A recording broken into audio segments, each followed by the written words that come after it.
Hey there everybody, it's me, Normal Corey, back again with my trusty MPC Live 3. And after a week on the road, I'm back at home, and I'm pretty tired. Took a red day last night, worked a shift at the coffee shop I work at, and then I did a DJ gig for 3 hours. And I'm here at home because, I've been making these YouTube videos every single day. And honestly, once you start doing them, they become a little bit addictive. So please like and subscribe if you appreciate what I'm doing. To let you know what I am doing today, I wanted to show you how I've created a MIDI looper in the MPC Live 3. So I just want to go over that in detail. Back when I was in Alabama, I was out in the woods and I tried to make a vocal looper, and I realized that there were some things that I messed up about that. But we'll go over this as far as creating a MIDI looper, but this also could apply to if you're creating an audio looper as well, because making a looper is really cool and is really fun. So let's just delve right into it. I'm feeling so tired. I got to be at work tomorrow too. Let's try to just knock this thing out. Again, please like and subscribe. So I have 8 tracks set up. And if we go over here to the clip view, you can see it more clearly. We have the drums, bass, pluck B, lead, synth, piano, pad, and all of these are in Fabric. And the MPC just color codes it for you already, which makes things really simple and easy, which is great. If we go over here to the submix, let's go to the submix. I just went ahead and if we go to the ins and the outs, let's go to the ins and the outs. You notice that we need that to go to submix number 1. I just went ahead and I set the submixes up. I guess if you change the drums, it takes it out of submix 1. But that just makes it easier because whenever I've make a song and I send it out, if I use the submixes, it makes it easier. So I have a video, go check that out, where I talk about creating live sets. But I want to have a live looper that I can then make these songs really quickly, but I am thinking about having them prepared for live sets later to be played back. Also, if we go in here into the preferences, if we go into, it's going to be in the sequencer, we have the record arm set to single. And the other option is multi, but this makes it to where, let's go into this screen here. This just makes it to where whenever we click on here and we scroll through, you notice we're just scrolling through our tracks like that. And basically, the bright red one means that it's armed. And what I like about that is that I can play things with my left hand, and then I can scroll really fast with my right hand to get a nice loop in. So everything's set up to 128, but let's bring it down to 120. And then we can pick whatever key we want to play in. And I'm just going to say G major, because I like G major. We're going to go ahead and we're going to click this here, because essentially I'm going to create the loop really quickly. And then once I do the loop, I'm going to be mixing the song live for y'all here on this video. So let's go in and let's try it out. Over here we have the Touch FX, which is just essentially a filter sort of thing, which is pretty fun to use. When we go here, we have a beat repeat set to output 1 and 2. So everything, all of those submixes are going to 1 and 2. Let's make sure that they are. Yes, submixes are going to out 1 and 2. Okay, so that's essentially the proof of concept. Everything's set up in Fabric, which is a pretty good synth. I played this earlier when I was at the airport, and I thought about making a video, but honestly I was so tired.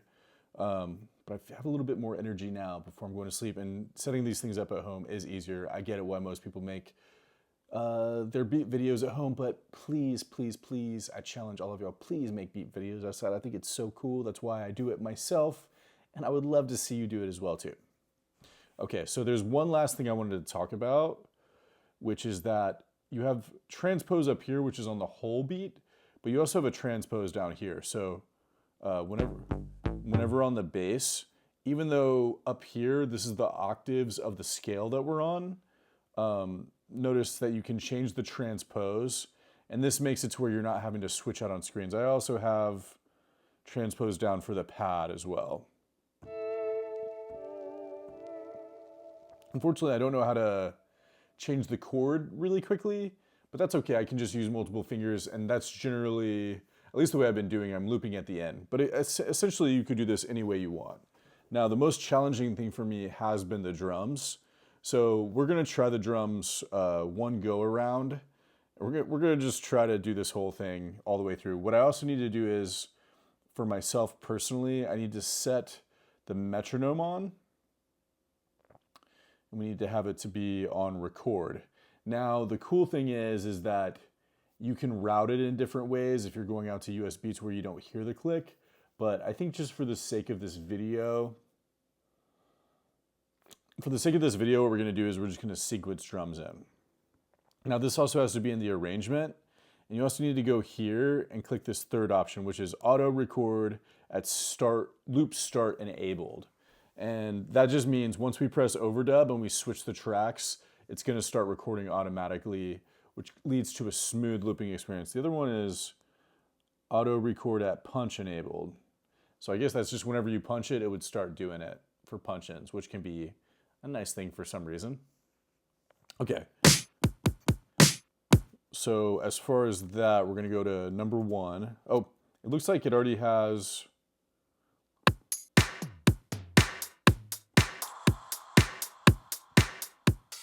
Let's go here. It looks like it already has some sort of thing already loaded in, which unfortunately I actually don't like what they did there. Oh my gosh. So we're gonna go to here, and we're gonna go clear this drum. Let's see if it plays. Okay, so now we have a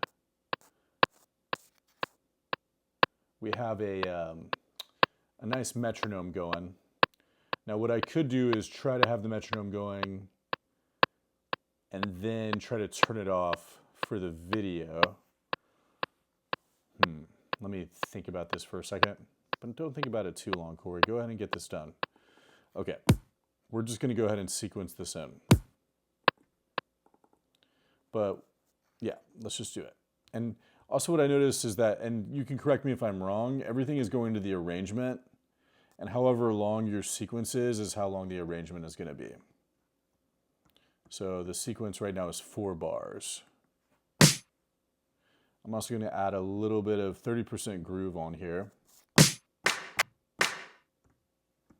We're just gonna do this quickly. Just creating some drums with the sequence, just because it's the thing I struggle with.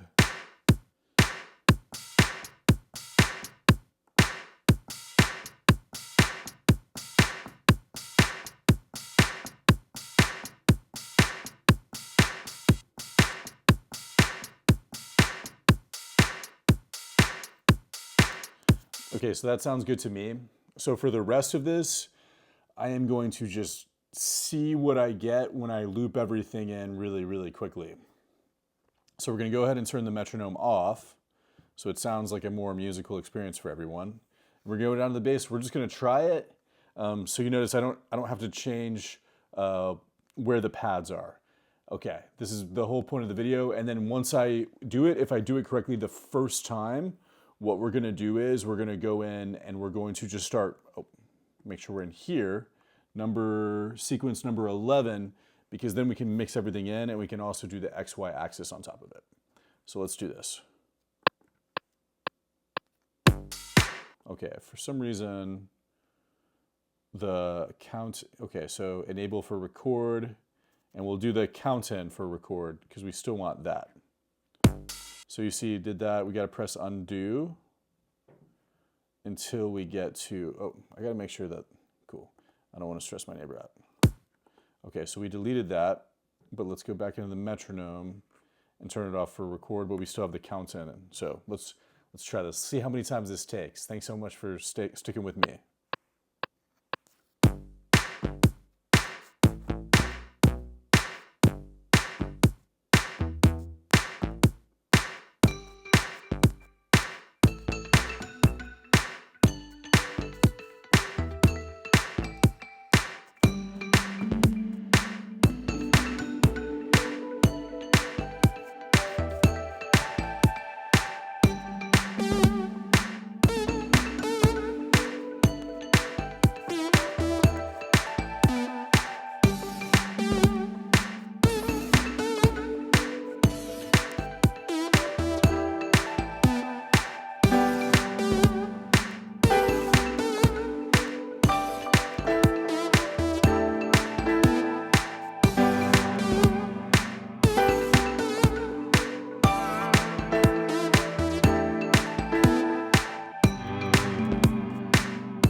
mixes.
Okay, so I think it's a good time to wrap this video up. I got to get to sleep and get to work tomorrow, but there you can kind of see, I like the idea of using the MPC when you're using the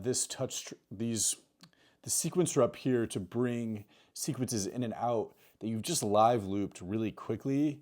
I think it turns the music making experience into a really quite fast experience, which is really nice. I also like the idea of musically playing, like basically playing turning mixing, which is an incredibly computer experience, into a more musical bringing it in and out on top of just playing all of the sequences. I know I do have a lot of FOMO of all the people who have the MPC sample. All of the people who have the MPC sample, I have a lot of FOMO. At the same time, I know that it's a more limited device. I do have the XLR inputs that I need to repair on my MPC Live 3. So who knows, I might save up, I might end up getting an MPC sample. And at the same time, the FOMO is real, but I really do love this thing. This thing is really special, and what it does is really incredible. And this MPC Live 3 has been very kind to me, and I just want to keep using it. I've had it for about 6 months now, and there's just so much more to delve in, and no shade to anybody who's got the MPC sample or messing with it. I think it's really cool, and maybe one day Akai will send me one. So please like and subscribe if you want to just help me on my journey of making beats, and I want to help you with you making beats. So if you're learning your MPC Live 3, reach out to me if you want to do a class with me on the MPC Live 3. And thank you so much for staying tuned to this much of the video. Just another short one. I've been doing one every day. And honestly, once you start making a video every day, you get kind of addicted to it. The burnout is real, but I have these nice tripods, which have been really helpful too. And I got my audio set up pretty nicely. And when you're making music at home, it's way easier than outside. And I've been making music every single day outside. So challenge you to make music outside as well. Thank you all so much for tuning in this video, and more content headed your way